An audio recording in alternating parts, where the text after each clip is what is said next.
정연파 신호 발진기를 처음 사용하는 본 학부 학생들을 위해서 현재 학부 실험실에 설치된 하맥 인스트루멘트사의 모델 HM8037 로우 디스토션 제너레이터의 사용 방법을 간단하게 설명하겠습니다.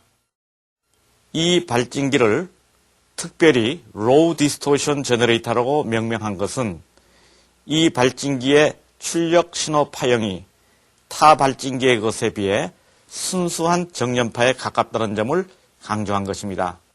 일반적인 정연파 발진기의 외율은 0.1% 정도이나 이 발진기의 외율은 0.01% 정도로 매우 우수한 편입니다. 일반적으로 많이 사용되는 펑션 제너레이터에서도 정연파의 출력을 얻을 수 있으나 이의 외율은 아주 커서 1% 정도나 됩니다. 이 점을 각별히 유의하십시오.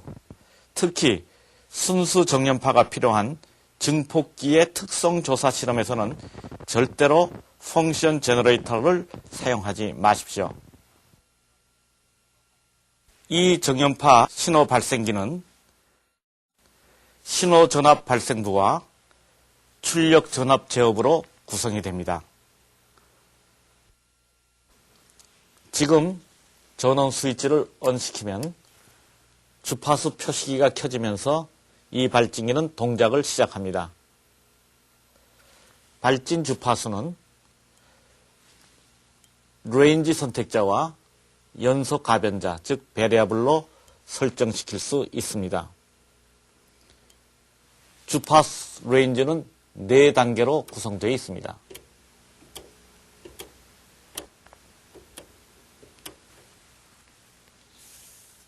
레인지 50을 선택하고 베리어블을 왼쪽 방향으로 끝까지 돌리면은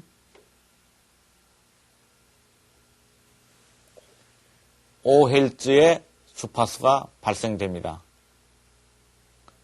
여기서 베리어블을 오른쪽 방향으로 돌리면 이에 따라 주파수가 증가하며 완전히 오른쪽 끝까지 돌리면은 발진 주파수가 58Hz 정도가 됩니다. 이 주파수는 발진기 개체마다 다소 차이가 있을 수 있습니다.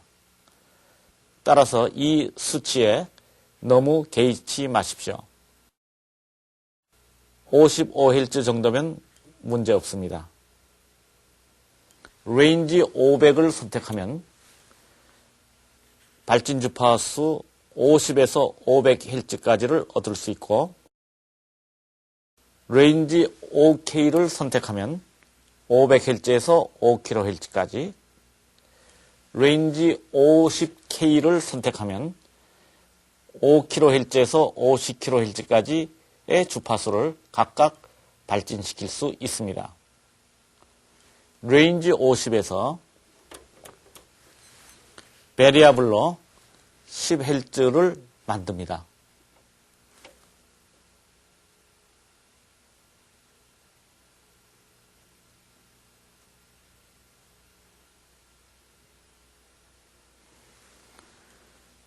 이 상태에서 레인지 스위치를 500, 5K,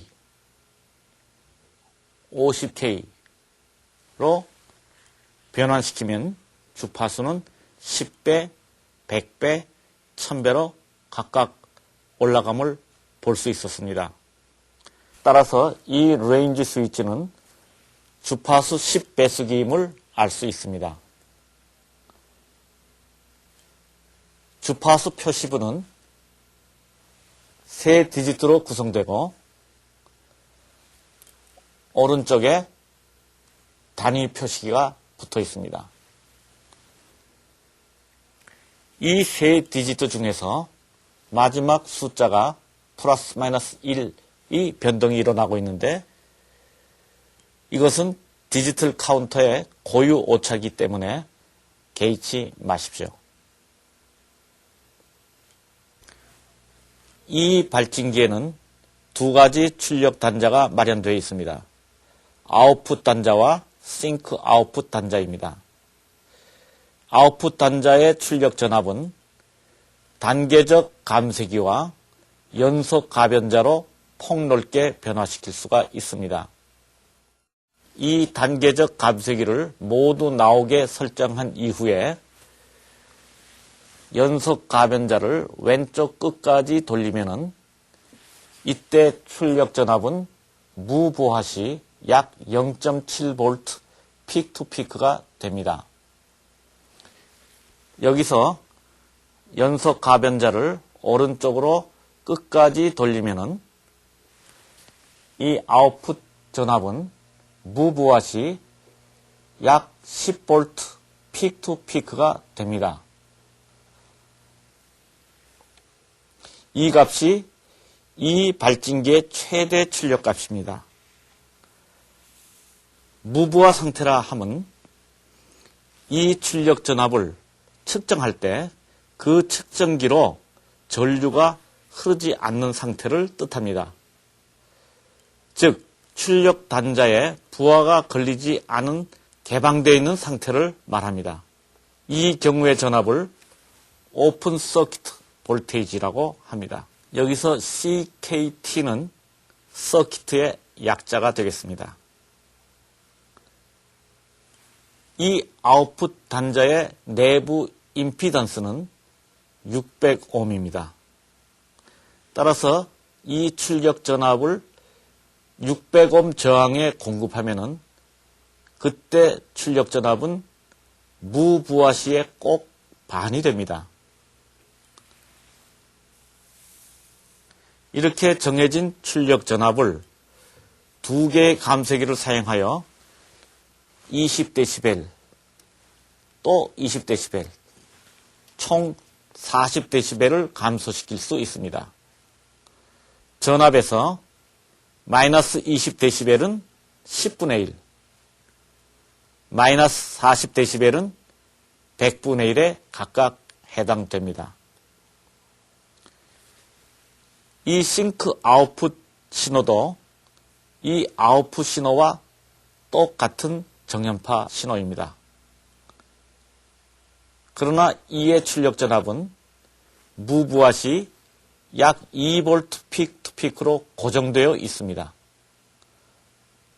그리고 이의 내부 저항은 1kΩ이 되겠습니다.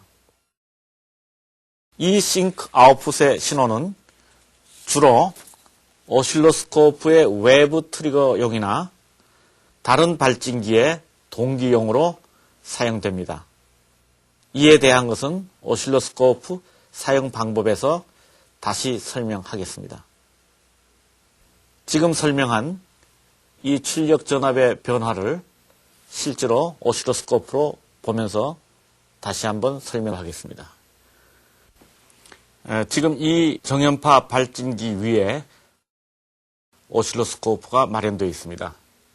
이 오실로스코프의 사용법에 대해서는 다음 기회에 설명하기로 하겠습니다. 이 정연파 출력을 오실로스코프 입력에 연결해서 그 파형을 한번 관찰해 보겠습니다.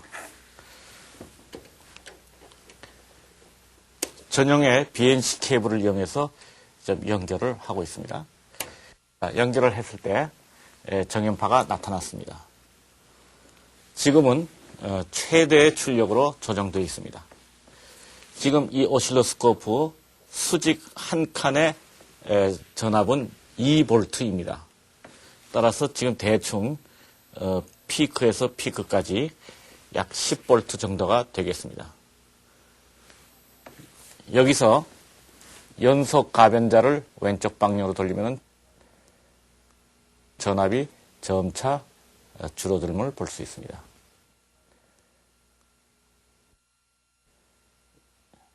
많이 줄었죠?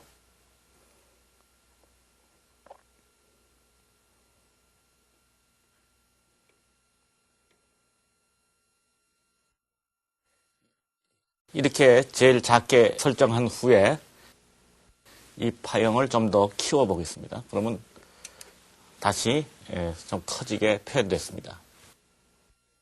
여기서 마이너스 20dB의 감쇄기 하나를 작동시켜 보겠습니다. 그럼 이 크기가 10분의 1로 줄어들 것입니다. 이 진폭이 아까 것의 10분의 1로 떨어진 결과입니다.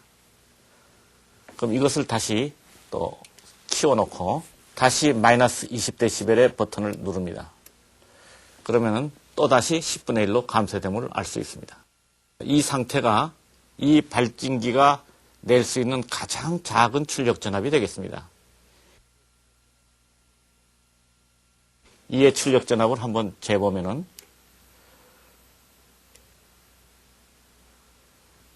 이때 이 한 칸의 전압은 2mV가 되겠습니다. 따라서 피크에서 피크까지 전압은 약 8mV가 되겠습니다. 그리고 현재 이 오실로스코프의 입력 임피던스는 1메가옴이기 때문에 이것의 내부 저항인 600옴에 비하면 비교될 수 없을 만큼 큰 저항입니다. 따라서 이 오실로스코프는 측정 전류를 거의 흘리지 않습니다. 즉 무부하 상태로 전압이 표시되는 것입니다. 그러면 여기서 한 가지를 더 보여드리겠습니다. 진폭을 고정한 상태에서 출력 신호의 주파수를 변동시켜 보겠습니다.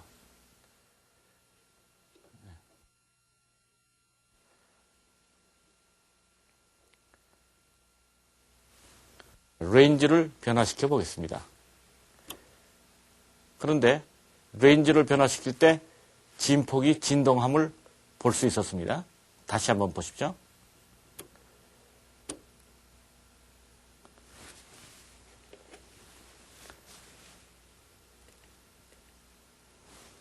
이런 상태에서 다시 한번 레인지를 변화시켜 보겠습니다. 진폭이 진동을 했죠? 진동했습니다. 이렇게 레인지를 바꾼다. 즉 주파수를 갑자기 변화시키면은 출력 전압의 크기가 어느 순간 동안 진동하는 것을 유의해 주십시오. 따라서 측정은 잠시 안정된 뒤에 측정하는 것이 바람직하겠습니다. 그러면은 다시 원 화면으로 돌아가겠습니다. 이 감쇄기 옆에 접지 선택 푸시 버튼이 하나 마련되어 있습니다. 이 접지 선택 푸시 버튼은 이것을 눌렀을 때 이 출력 단자의 그라운드 회로가 접지되는 상태입니다. 그리고 이것이 나와 있는 상태는 이 그라운드 단자가 접지로부터 분리된 상태, 즉 플로팅 된 상태입니다. 이 발진기의 그라운드 회로가 접지되는 것이 안정됩니다. 접지시키면은 감전 사고도 막을 수 있고 또 외부로부터의 잡음 유입도 크게 줄어듭니다. 그러나 이것에 연결되어서 사용될 다른 측정기의 그라운드가 이미 접지되어 있으면은 이 접지를 다시 시킬 필요는 없습니다.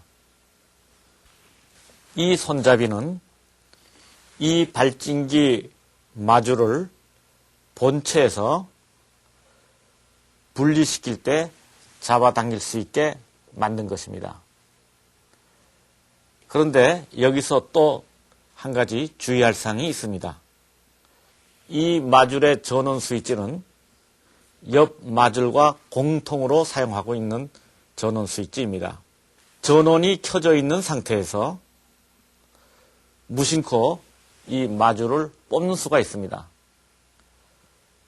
전원이 켜진 상태에서 마줄을 분리하게 되면 이 마줄에 전기적 쇼크가 일어납니다. 즉 고장이 일어날 확률이 매우 커집니다. 또 반대로 전원이 켜져 있는 상태에서 마줄을 뺐다가 끼울 경우도 마찬가지로 전기적 쇼크를 받을 수 있습니다. 따라서 이 마줄을 빼거나 끼울 때는 반드시 전원 스위치를 끈 상태에서 이루어져야 하겠습니다.